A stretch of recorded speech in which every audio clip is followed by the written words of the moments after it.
Então vamos lá. Para quem tem livro, nós vamos para a página 11 agora. Então, no 7º ano, vocês aprenderam que todos os seres vivos eles são formados por células. Do menor, que é a bactéria, vírus, protozoários, fungo, ao maior, que pode ser uma girafa, né?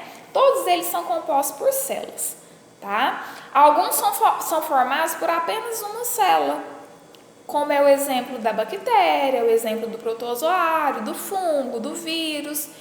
Eles são chamados de unicelulares. Ou enquanto existem outros que são formados por 2 ou mais células, né? Que um exemplo, né, é o ser humano, a árvore, um cachorro, um cavalo. E esses eles podem ser chamados de pluricelulares. O livro de vocês fala pluricelulares, porém pode ser também substituído por multicelulares, ou seja, muitas células. Então, pluricelulares e multicelulares é a mesma coisa. Então, vamos estudar algumas células humanas neste capítulo, tá?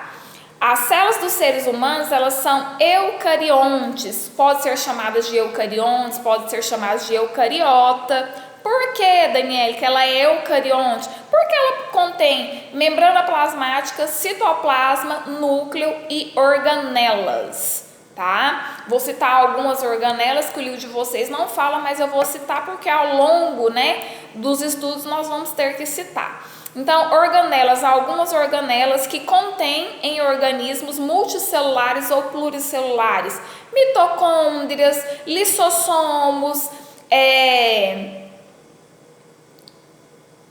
complexo de Golgi, retículo endoplasmático liso, retículo endoplasmático rugoso. Essas são algumas organelas. Existem bem mais que esses, mas essas são algumas, tá? O número de células que compõem as diferentes espécies dos seres vivos varia muito.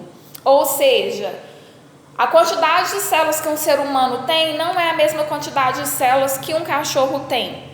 Como também não é a mesma quantidade de células que uma girafa tem, que um leão tem, embora todos eles são multicelulares ou pluricelulares. Por quê? Porque contém mais de uma célula, tá? O nosso corpo do ser humano é formado aproximadamente por 70 trilhões de células. Algumas parecidas, outras totalmente diferentes.